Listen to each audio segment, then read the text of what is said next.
आज की कहानी है शमशान घाट की डरावनी आखिरी रात। स्वागत है आपका हमारे चैनल हॉरर स्टोरीज में। गांव भैरवपुर घने जंगलों से घिरा हुआ एक पुराना गांव था। यहाँ की आबादी ज्यादा नहीं थी, लेकिन मान्यताएं और अंधविश्वास बहुत थे।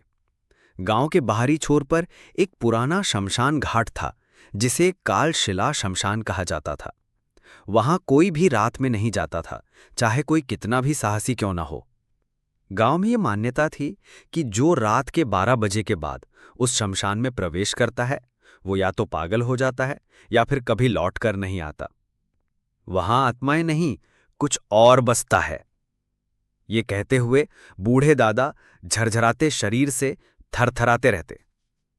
चार दोस्त, राजू, गोविंद, हरीश और विशाल, सब 20-22 साल के नौजवान थे, हंसमुख, मजाकिया और अंधविश्वास को बकवास मानने वाले। उन्होंने एक रात ठान लिया कि वो शमशान घाट में रात बिताकर साबित करेंगे कि ये सब कहानियां बेकार हैं। डर नाम की कोई चीज नहीं होती, राजू ने कहा। चलो आज रात वहीं रुकते हैं, गोविंद ने जोश में कहा। शाम को वो चारों टॉर्च, खाने का सामान और कुछ लकड़ियां लेकर निकल पड़े। गांव वालों ने उन्हें रोकने की कोशिश की, लेकिन वो हंसते हुए चल दिए। रात के 11:30 बजे वे कालशिला शमशान पहुंचे।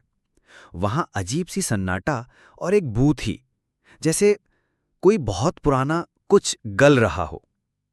हवा एकदम ठंडी हो गई थी और कुत्ते दूर से भौंक रहे थे। अरे कुछ नहीं है यहां, विशाल बोला, पर उसकी आवाज में कंपन था। वे एक पुरानी टूटी चिता के पास बैठ गए, आग जलाई और खाना खाने लगे। 12 बजते ही एक अचानक सन्नाटा हुआ। पक्षियों की आवाज बंद, हवा रुक गई, आग अपने आप बुझ गई। और फिर घंटन घंटन घंटन शमशान में बने मंदिर की घंटी अपने आप बजने लगी। राजू बोला, किसने घंटी बजाई? यहां कोई नहीं है। हरीश ने टॉर्च जलाकर देखा, लेकिन कुछ नजर नहीं आया।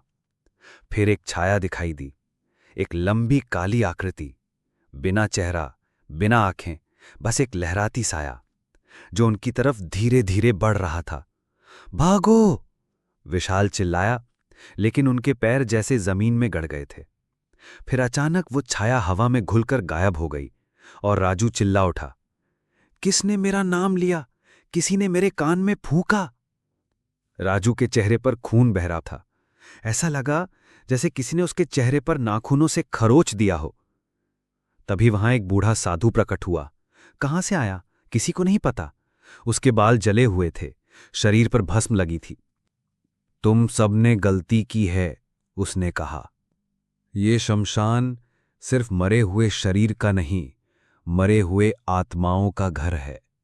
यहां रक्त पिशाचिनी का वास है। उसने बताया कि 100 साल पहले एक स्त्री, जिसे समाज ने डायन कहकर जला दिया था, उसकी आत्मा अब इस शमशान में भटकती है। हर अमावस्या की रात वो जीवित इंसानों की आत्मा खींच लेती है।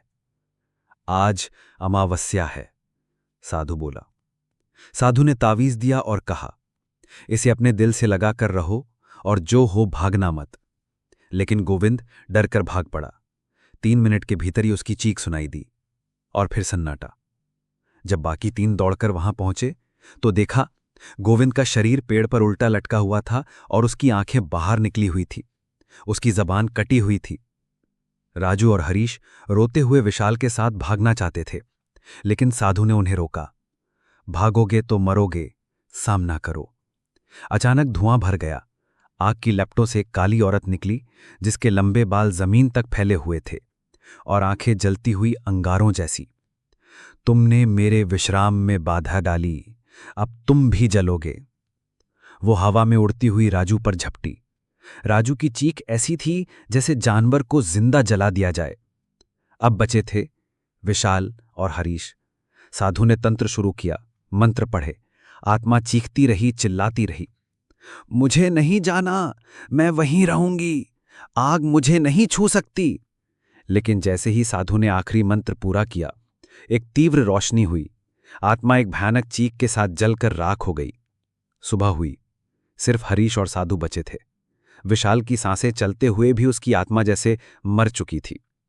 वो जीवन भर बोल नहीं पाया। हरीश जब गांव लौटा तो वो पूरी तरह बदल चुका था। वो किसी से बात नहीं करता, हर समय भगवान का नाम जपता। गांव वालों ने तब से शमशान को बंद कर दिया। अब वहां कोई नहीं जाता। कुछ कहते हैं वो आत्मा मरी नहीं है, बस सो रही है। अगली अमावस्या को फिर जागेगी। अगर तुम भैरवपुर जाओ और रात के 12 बजे कालशिला शमशान की घंटी बजते सुनो तो पीछे मुड़कर मत देखना, क्योंकि वो तुम्हें देख रही होगी।